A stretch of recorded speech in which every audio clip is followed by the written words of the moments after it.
Dans l'un des pays les plus pauvres d'Amérique du Sud, il existe des demeures inspirées d'Iron Man d'une valeur de plusieurs millions de dollars. Ici, il y a une prison où les détenus doivent acheter leur propre maison, gérer leurs affaires et même vivre avec leurs femmes et leurs enfants, comme dans un quartier résidentiel ordinaire. Et ce qui est encore plus fascinant, il suffit de regarder comment une femme porte son chapeau pour savoir si elle est célibataire ou mariée. C'est la Bolivie, et l'histoire commencera avec ces étranges demeures qui surgissent au milieu de l'un des pays les plus pauvres d'Amérique du Sud. Numéro 1. La maison sans crépi est située juste à côté du palais d'un milliardaire. On construit des palais inspirés du film Iron Man, juste à côté de maisons sans même un enduit sur les murs. La Bolivie est une terre d'extrêmes incroyables. Avec un PIB par habitant d'environ 3 700 $ américains, le plus bas d'Amérique du Sud, et seulement un quart de celui de son voisin, le Chili, la pauvreté est une réalité omniprésente. Cependant, malgré les difficultés économiques, la Bolivie maintient un indice de sécurité surprenant avec un taux de violence extrêmement bas. Dans des quartiers populaires densément peuplés comme El Alto, où les forces de police régulières sont rares, les habitants ont mis en place un système de justice communautaire plutôt intéressant. Ils accrochent des mannequins d'avertissement contre la violence sur les poteaux électriques pour faire passer un message fort aux malfaiteurs. Ici, la communauté se protège elle-même avant que la loi n'ait le temps d'intervenir. Mais, au milieu de ce décor sombre de pauvreté, un phénomène architectural fou nommé Cholet émerge. C'est le symbole ostentatoire de la richesse de l'élite indigène Aymara des milliardaires, récemment enrichis grâce à l'économie commerciale. On y trouve des superbes palais multicolores s'élevant, avec un style extrêmement distinctif inspiré par des personnages d'Hollywood tels que Transformers, Iron Man ou même le Titanic. Un chalet typique a une structure caractéristique avec un rez-de-chaussée dédié à des activités commerciales lucratives, un deuxième étage abritant une salle de fête somptueuse, et au sommet de ce bloc commercial colossal se trouve une villa de style chalet, en miniature, où le propriétaire peut profiter de l'intimité au milieu des nuages. L'architecture Cholet n'est pas simplement un goût personnel, mais une déclaration des Aymaras. Pendant des décennies, les Aymaras en Bolivie ont été discriminés et considérés comme une classe pauvre. Cependant, grâce à leur sens aigu des affaires et du transport, une génération de milliardaires Aymaras a émergé. Ils souhaitent construire quelque chose qui fera tourner les têtes pour exprimer une philosophie très simple. J'étais pauvre, mais maintenant, je suis riche, et je veux que le monde entier le sache, à travers le bâtiment le plus éclatant du quartier. Les couleurs vives bleu, rouge, orange ne sont pas choisies au hasard. Elles s'inspirent des tissus traditionnels tissés par les femmes Aymaras, et l'intégration de figures comme Iron Man, Transformers, ou le Titanic, dans l'architecture, est leur façon de montrer qu'ils sont modernes, qu'ils ont une vision du monde, et qu'ils maîtrisent la technologie plutôt que de rester figés dans des images traditionnelles, désuètes. Cependant, entourant ces palais éclatants valant des millions de dollars, se trouvent d'innombrables maisons en briques brutes sans enduit. Ce n'est pas de la négligence, mais une astuce pour contourner la loi. Selon la réglementation locale, les maisons dont l'esthétique extérieure n'est pas achevée sont considérées comme en construction et bénéficient d'un taux d'imposition foncière beaucoup plus bas. Le résultat est un paysage urbain étrange, d'un côté des architectures brillantes, de l'autre des milliers de vieilles maisons en briques rouges, créant un fossé social très visible dans la société bolivienne moderne.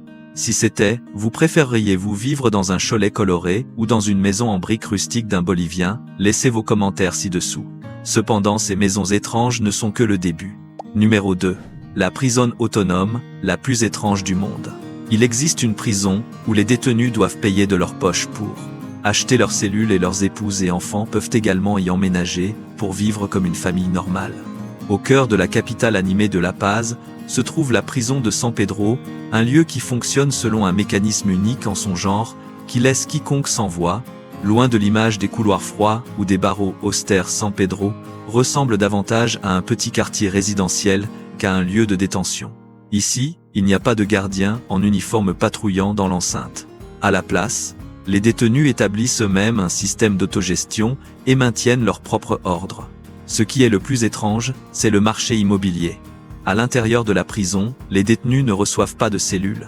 Ils doivent débourser de l'argent pour acheter ou louer leur logement. Selon leurs moyens financiers, une cellule peut être un simple espace de couchage exigu ou un appartement de luxe avec télévision par câble réfrigérateur et même une zone de cuisine privée. L'étrangeté de San Pedro réside également dans le fait qu'il s'agit de l'une des rares prisons au monde à permettre aux épouses et aux enfants des détenus de vivre avec eux. Chaque jour, les enfants vont à l'école à l'extérieur, puis retournent dans leur maison derrière les murs de la prison pour dîner avec leur père incarcéré. Grâce à la présence de ces familles, une économie de subsistance a fleuri à l'intérieur de l'enceinte. Pour couvrir les frais de location de leurs cellules et les coûts de la vie élevés, les détenus ont ouvert des restaurants, des cafés, des salons de coiffure et même des épiceries pour échanger des biens entre eux. Toutes les transactions commerciales et la vie quotidienne à San Pedro se déroulent dans une ambiance animée, sous la surveillance lâche des gardiens qui se contentent de veiller à l'entrée pour s'assurer que personne ne s'échappe.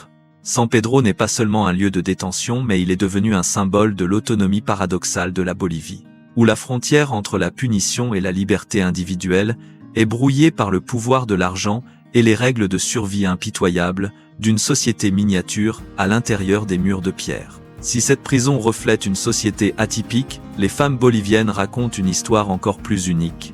Numéro 3. Le code de l'amour des femmes boliviennes. Peux-tu le croire? En Bolivie, il suffit de regarder comment une femme porte son chapeau pour savoir si tu as une chance de la séduire ou non. Dans les hauts plateaux des Andes, les femmes autochtones sont extrêmement fières de revêtir leur costume traditionnel appelé cholita. Cette image emblématique se compose d'une jupe ample à plusieurs couches, pollera d'un châle brodé de motifs délicats et surtout d'un chapeau melon symbole de fierté. Ce qui est intéressant, c'est que ce chapeau melon a été importé d'Angleterre dans les années 1920 pour les hommes travaillant sur les chemins de fer. Cependant, en raison d'une erreur de taille qui a rendu les chapeaux trop petits, les commerçants ont habilement promu ces chapeaux comme étant réservés aux femmes. Cette confusion historique a accidentellement créé une tendance de mode emblématique, transformant ce chapeau occidental en l'âme de la culture autochtone bolivienne pendant plus d'un siècle.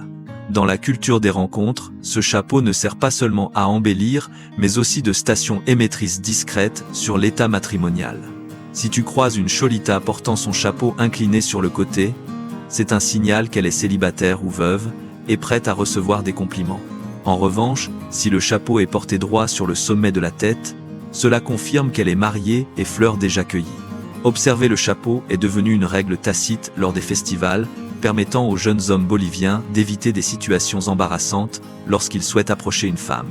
Et ne te laisse pas tromper par l'apparence quelque peu délicate, car chaque costume, cholita, accompagné de bijoux en or et en argent, peut coûter des milliers de dollars.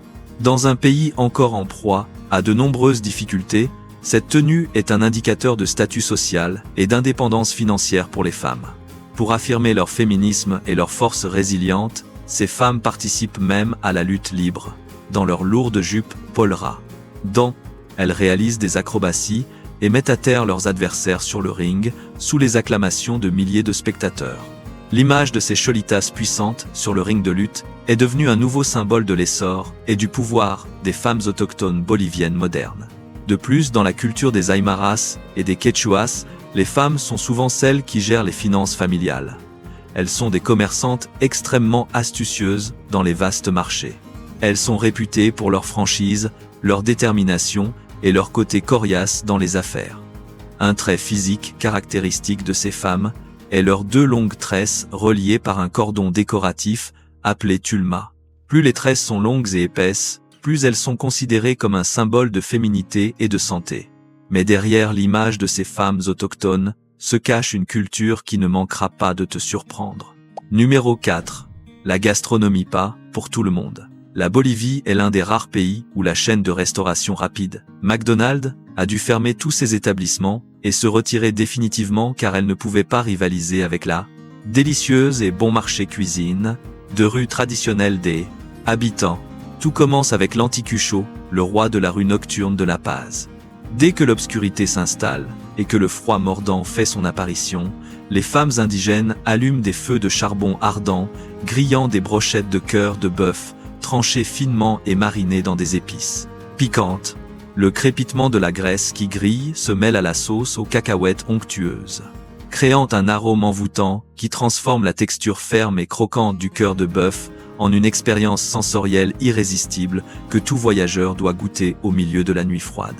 Loin des feux de rue, nous découvrons une technique de cuisson fascinante appelée sopa de piedra ou soupe de pierre chaude. Au lieu de cuire sur le feu comme d'habitude, les habitants des hauts plateaux chauffent des pierres volcaniques jusqu'à ce qu'elles deviennent rougeoyantes, puis les plongent directement dans un bol de soupe rempli de crevettes, de poissons et de légumes. La pierre brûlante fait bouillir le bouillon à table, dégageant une vapeur épaisse, et maintenant le plat à une température idéale dans l'atmosphère raréfiante du plateau. L'étrangeté de la cuisine bolivienne réside également dans sa capacité à pétrifier les aliments, comme en témoigne la soupe chairo, dont l'ingrédient principal est le chuño. Les pommes de terre, après avoir été exposées à la rosée de la nuit d'hiver, sont foulées au pied pour en extraire l'eau et séchées au soleil, jusqu'à ce qu'elles deviennent noires dures comme la pierre, et pouvant être conservées pendant des années. Lorsqu'elles sont cuites dans la soupe, ces pommes de terre de pierre apportent une légère acidité et une texture élastique difficile à décrire, un goût qui défie le temps. Pour reconstituer l'énergie nécessaire pour affronter le froid, les Boliviens ont également créé le trancapecho, un sandwich garni de divers types de viande de bœuf frites, de riz blanc, de pommes de terre et d'œufs au plat formant. Une véritable bombe énergétique pour quiconque souhaite conquérir les pains abrupts de la part. Enfin, il est impossible de ne pas mentionner le charque de llama, de la viande de lama séchée, qui est la fierté de la région des Andes. Les morceaux de viande de lama sont généreusement salés, séchés sous le soleil, brûlant jusqu'à ce qu'ils se ratatinent, puis déchiquetés et frits jusqu'à devenir croustillants. La saveur salée et intense de la viande de lama séchée est souvent accompagnée de maïs bouilli géant et de fromage frais. Mais si vous pensez vous être habitué à l'illogisme de la Bolivie, l'endroit suivant vous fera complètement remettre en question toutes vos définitions habituelles de la société. Numéro 5. Le monde spirituel, avec ses festivals étranges. Êtes-vous prêt à pénétrer dans un marché où l'on conserve des artefacts naturels, tels que des camélidés séchés, et où l'on chérit des symboles qui préservent la mémoire des défunts, tels des talismans protecteurs? Au cœur de la capitale animée de La Paz, se trouve une zone particulière, appelée le marché des sorciers. Ici, la frontière, entre la réalité et les symboles de foi traditionnels, est incroyablement entremêlée. Vous y découvrirez des étals proposant une multitude de talismans d'herbes mystérieuses et surtout des artefacts symboliques fabriqués à partir de lamas soigneusement conservés.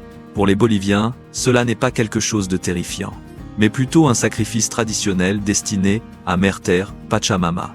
Ils croient que placer un artefact symbolique sous les fondations d'une nouvelle maison est un don pour que Pachamama accorde sa bénédiction, garantissant la solidité de la construction et apportant prospérité aux propriétaires. Le respect des forces naturelles imprègne chaque souffle de la vie quotidienne à travers le rituel de Chala.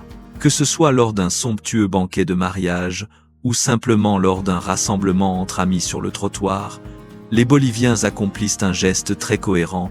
Avant de porter leur verre à leurs lèvres, ils versent un peu de boisson sur le sol. C'est ainsi qu'ils invitent Pachamama à se joindre à eux, un geste de profonde gratitude envers la mère nature qui les a nourris. Mais la particularité de cette tradition atteint son apogée chaque année en novembre avec la fête des Natitas.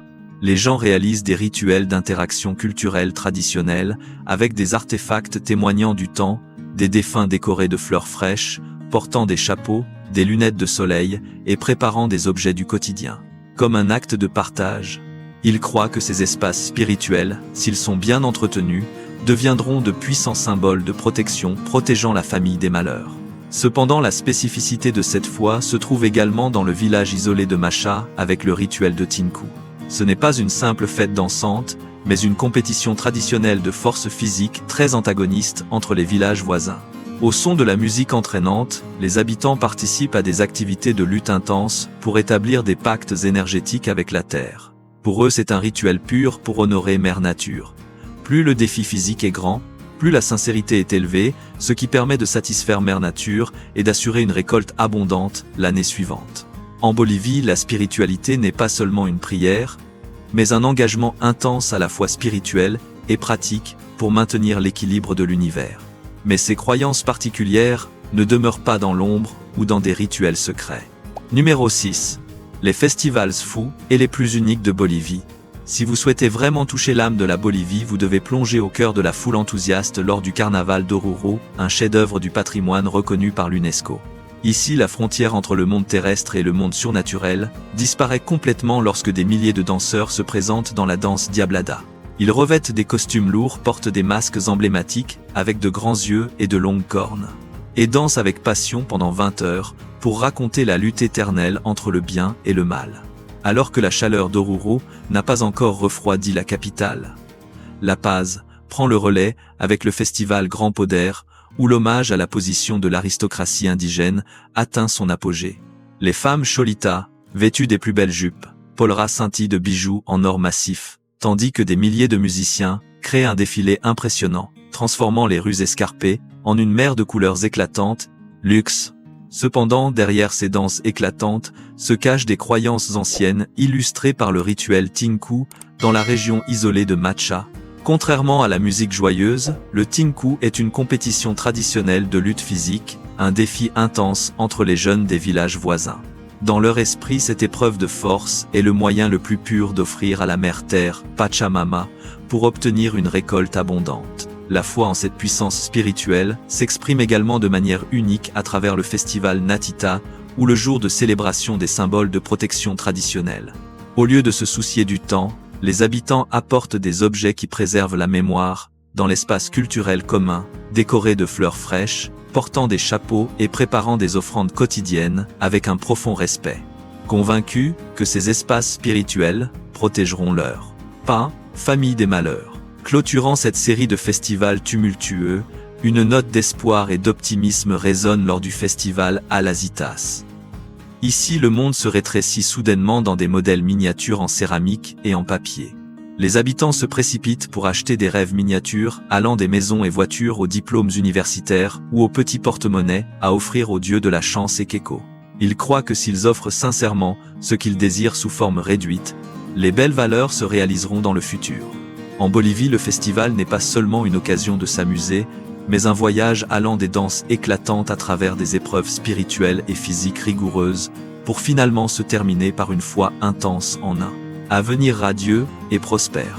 Et après des heures à se mêler au tambour, à la bière et aux foules dansantes, la Bolivie vous entraîne vers une autre dimension d'expérience. C'est l'odeur de la fumée de charbon dans la nuit froide des Andes où la culture bolivienne ne se trouve plus dans les festivals, mais dans chaque brochette de cœur, de bœuf grillé sur le bord de la route. Numéro 7. Le pays des 2 capitales, avec un record de langues incroyable. Ce pays possède 2 capitales, fonctionnant simultanément, et ses habitants parlent jusqu'à 37 langues officielles différentes. La Bolivie est l'un des rares pays au monde à maintenir un système fascinant de double pouvoir. Alors que la plupart des pays n'ont qu'un seul centre de pouvoir, ici, l'appareil d'État est divisé en 2 pour fonctionner en parallèle. La ville de Sucre, avec sa beauté architecturale, est reconnue par la Constitution comme la capitale officielle et le cœur de la Cour suprême de justice. Cependant, toutes les activités de gestion quotidienne du pays se déroulent à La Paz, la véritable capitale administrative où se concentre l'ensemble de l'appareil de l'exécutif et du législatif. Cette division n'est pas seulement le résultat de bouleversements historiques, mais aussi une manière pour la Bolivie d'équilibrer les intérêts entre les différentes régions et les diverses forces politiques. L'unicité de ce pays réside également dans son nom, plein de fierté, État plurinational de Bolivie. Pour honorer la diversité absolue de sa population, la Bolivie a établi un record mondial en reconnaissant jusqu'à 37 langues officielles différentes. En plus de l'espagnol largement parlé, des langues autochtones telles que le quechua, l'aymara et le guarani sont protégées et utilisées sur un pied d'égalité dans tous les documents officiels. Cela permet à chaque citoyen, qu'il vienne des hautes montagnes ou de la jungle amazonienne, de se sentir écouté et respecté sur sa propre terre. Le symbole le plus évident de cette harmonie plurinationale est la réglementation du gouvernement qui impose l'affichage de 2 drapeaux, côte à côte, dans toutes les institutions publiques. En plus du drapeau national, tricolore rouge, jaune, vert, traditionnel, on voit toujours apparaître le drapeau Wifala, un drapeau carré, avec 49 carrés colorés, disposés en diagonale. Chaque carré de couleur sur le drapeau Wifala représente un élément naturel et spirituel de la communauté autochtone des Andes. La reconnaissance de ce drapeau, sur un pied d'égalité, avec le drapeau national, est une affirmation forte d'une nation unie dans la diversité, où les valeurs traditionnelles anciennes continuent de briller au milieu du flot de la nouvelle ère. Fait remarquable, la Bolivie ne considère pas la différence comme une menace. Elle en fait une structure officielle de l'ensemble du pays. Mais peu importe la diversité ethnique et les différences, les Boliviens partagent une douleur commune qui rappelle à toute la nation son histoire depuis plus d'un siècle. Numéro 8. Le pays aux coordonnées dans les nuages.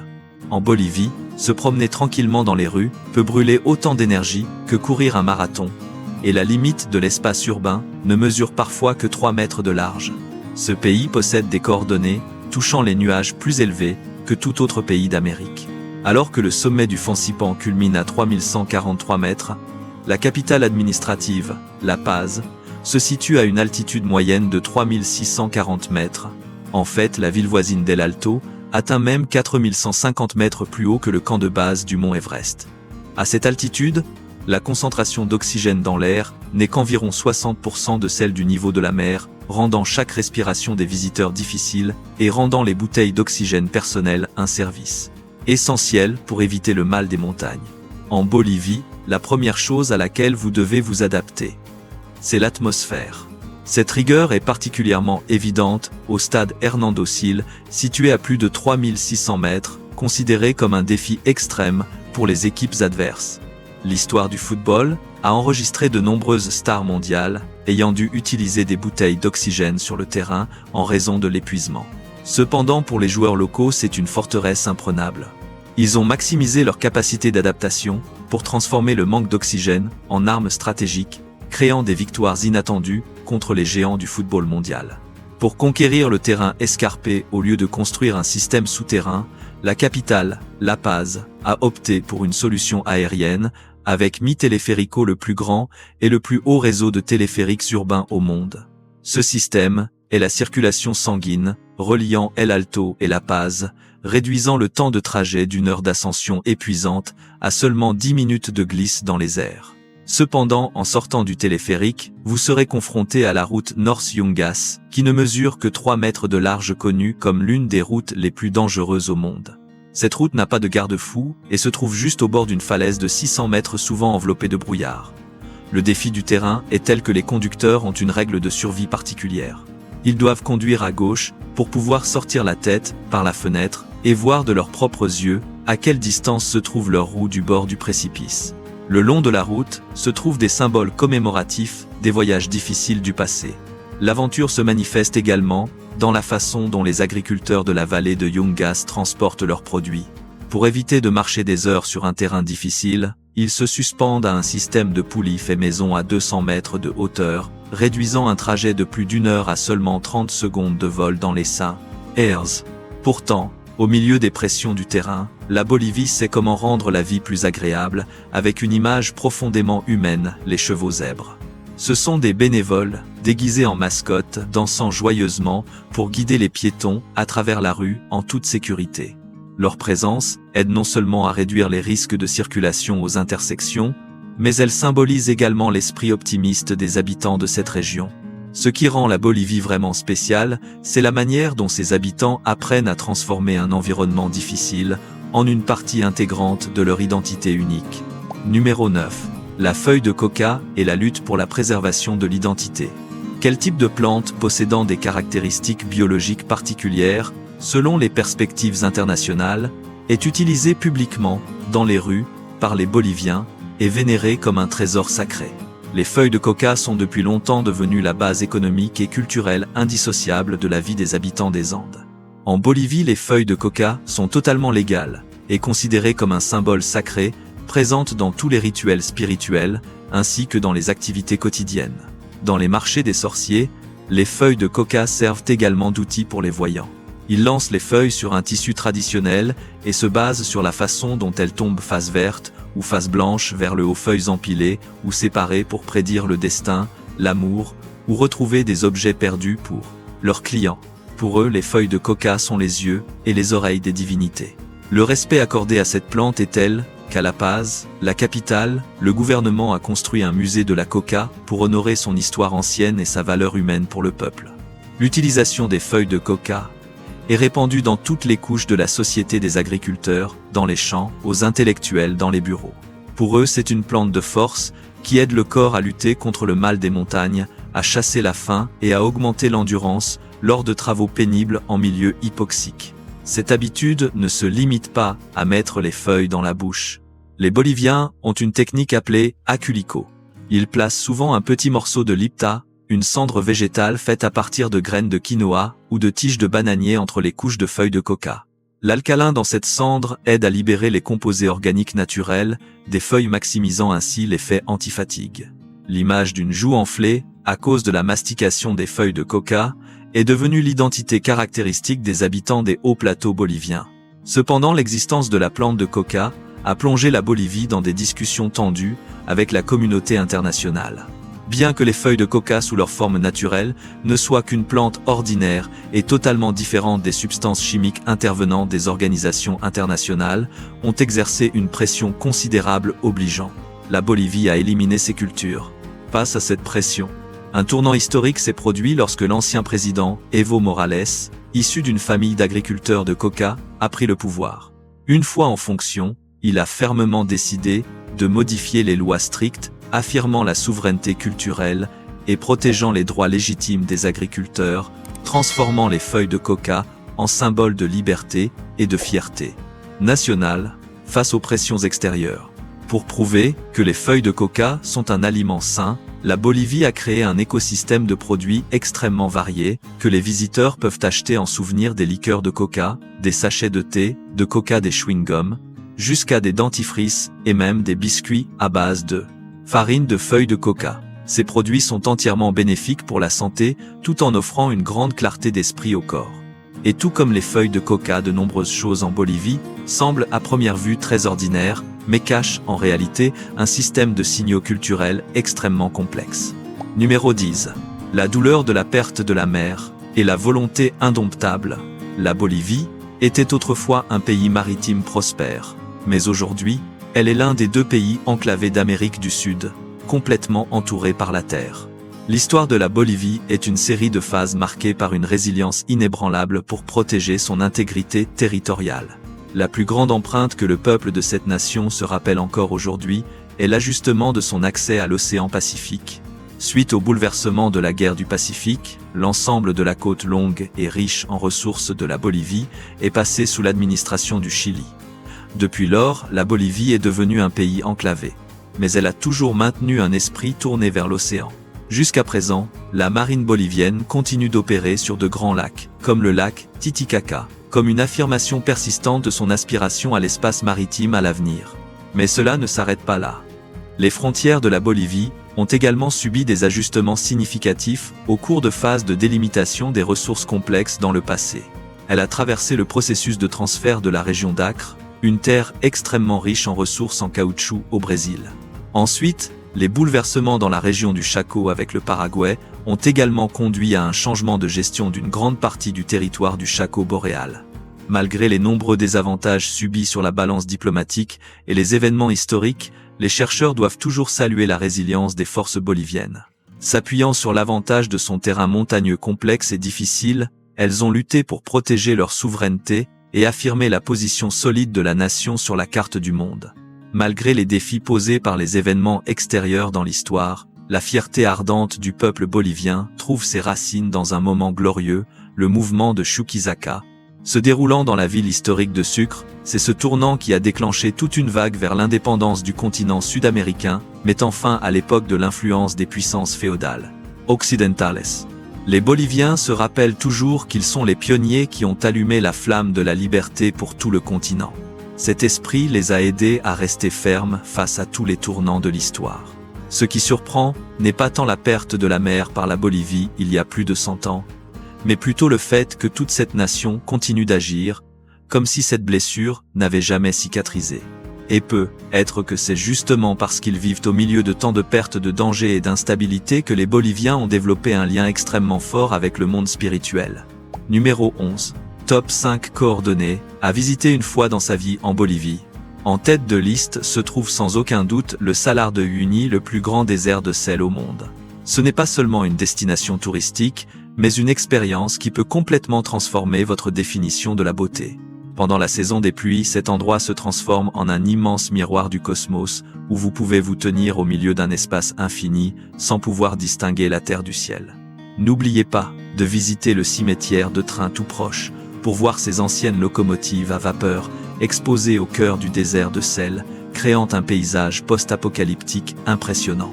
En deuxième position, il y a la ville de La Paz, la capitale administrative la plus haute du monde. La meilleure façon de ressentir toute la majesté de cet endroit est de monter à bord du téléphérique Mi Teleférico. D'en haut, vous aurez une vue panoramique sur un immense bassin, avec des millions de maisons en briques rouges accrochées aux falaises et au loin le sommet enneigé de l'Illimani. La Paz est un lieu où vous pouvez passer en quelques minutes des marchés de sorciers mystérieux aux bâtiments colorés de Cholet, un mélange chaotique et fascinant que nulle autre ville au monde ne peut offrir. Si vous êtes passionné par les mystères anciens, les ruines de Tiwanaku sont un arrêt incontournable. Situé non loin de La Paz, cet endroit était autrefois le centre d'un puissant empire avant même l'ère Inca. Vous vous tiendrez devant la célèbre Porte du Soleil, admirant des blocs de pierre, pesant des centaines de tonnes taillées, avec une précision incroyable. Tiwanaku est un lieu où chaque pierre porte l'âme d'une civilisation disparue, défiant toute compréhension des techniques de construction anciennes. Le quatrième site est le lac Titicaca et l'île du Soleil. Situé à plus de 3800 mètres d'altitude, ce lac d'un bleu profond, comme l'océan, est un endroit où vous pouvez trouver une paix absolue. Prenez un bateau pour l'Isla del Sol, marchez le long des anciens sentiers en pierre et admirez le coucher de soleil sur les eaux sacrées du lac. C'est ici que vous ressentirez le plus intensément le souffle de la légende Inca et la forte connexion des peuples autochtones avec la terre-mère Pachamama à travers les rituels de sacrifice qui perdurent encore aujourd'hui. Enfin, pour les amateurs d'aventure et de faune sauvage, il y a le parc national Madidi, loin des Andes arides. Madidi vous accueille avec un vert luxuriant de la forêt amazonienne. C'est l'un des endroits les plus riches en biodiversité de la planète. Vous pouvez pagayer le long des rivières, écouter les chants des oiseaux tropicaux, croiser un jaguar ou observer des dauphins roses nager. Madidi est la preuve d'un visage totalement différent de la Bolivie sauvage, fertile et débordante de vie. Mais même les champs de sel qui reflètent le ciel ou le légendaire lac Titicaca ne sont que la surface de la Bolivie. Car derrière ces destinations touristiques célèbres se cache un monde encore plus ancien, sauvage et mystérieux, où les empreintes de dinosaures, la forêt amazonienne et des civilisations perdues coexistent sur cette terre. Numéro 12. Les trésors de la biodiversité. Si vous pensez que la Bolivie se résume à des montagnes arides et à une atmosphère raréfaction, voici une réalité qui va vous étonner. 65% de ce pays est en réalité constitué de la luxuriante forêt tropicale amazonienne. Au nord, le parc national Madidi se dresse majestueusement comme l'une des zones de conservation de la biodiversité les plus riches de la planète. C'est le seul endroit où vous pouvez rencontrer des bandes de microclimats extrêmes, allant des forêts tropicales humides jusqu'aux glaciers éternels des sommets élevés. De plus, la Bolivie possède une immense portion du Pantanal, le plus grand écosystème de zones humides au monde. Agissant comme un rein géant filtrant l'eau pour tout le continent, cet endroit permet à la Bolivie de se classer au premier rang mondial en matière de superficie de terres humides protégées, avec plus de 148 000 km² de zones Ramsar internationales. À l'intérieur de ce labyrinthe, vert, la faune est si riche qu'elle en est presque incroyable. Vous pouvez y observer des espèces rares telles que le dauphin rose de l'Amazonie, le jaguar majestueux ou le loutre géante. En particulier, la Bolivie abrite une réserve de papillons s'étendant sur 24 hectares. Par ailleurs, avant que les Incas ne bâtissent leur empire légendaire, une civilisation existait déjà en Bolivie, avec des techniques de construction si avancées qu'elles laissent perplexes les scientifiques modernes. Ce lieu est le berceau des plus anciens héritages d'Amérique, avec en exemple les ruines de Tiwanaku. Prospérant des siècles avant l'ère Inca, les ingénieurs anciens de cette région maîtrisaient une technique de sculpture sur pierre extraordinaire. Ils pouvaient transporter d'énormes blocs de pierre pesant jusqu'à 130 et 1 tonne à travers un terrain difficile, sans jamais avoir eu besoin de l'invention de la roue. La finesse et l'ampleur de Tiwanaku sont telles qu'elles sont considérées comme la source d'inspiration architecturale et spirituelle pour toutes les civilisations sud-américaines qui ont suivi. Mais si vous souhaitez remonter encore plus loin dans le temps, rendez-vous à la falaise de Calorco, près de la ville de Sucre, ici. L'histoire n'est pas écrite, mais gravée dans des empreintes fossiles. Les scientifiques ont découvert plus de 5000 empreintes de près de 300 espèces de dinosaures différentes, laissées sur la falaise verticale, formant la plus grande collection d'empreintes préhistoriques au monde.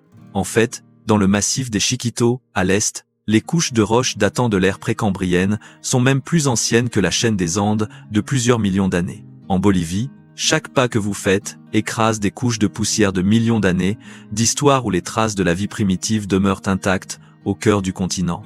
La Bolivie conserve une sensation très authentique dans un monde de plus en plus homogène.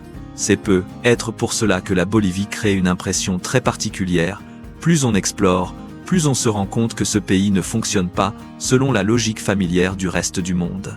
Ici, la feuille de coca n'est pas une drogue, mais une source de vie. Les crânes ne symbolisent pas la mort, mais la protection. L'altitude n'est pas un obstacle, mais une partie de l'identité nationale. Et ce qui est le plus fascinant, c'est que malgré les guerres, la pauvreté ou l'isolement géographique, la Bolivie n'a jamais vraiment perdu son âme. Ce pays ressemble à un rappel que le monde abrite encore des endroits qui n'ont pas été aplanis par la mondialisation, où les gens vivent encore très près de la nature de leurs croyances et de leurs racines ancestrales. Mais est-ce qu'un pays qui conserve une identité forte a plus de difficultés à s'intégrer dans le monde moderne, ou est-ce justement cette unicité qui rend la Bolivie plus mémorable que le reste? N'hésitez pas à laisser vos réflexions dans les commentaires. Et si cette vidéo vous a fait voir la Bolivie et les cultures encore très authentiques du monde sous un autre jour, n'oubliez pas d'aimer la vidéo et de vous abonner à la chaîne pour continuer à nous accompagner dans nos prochaines explorations.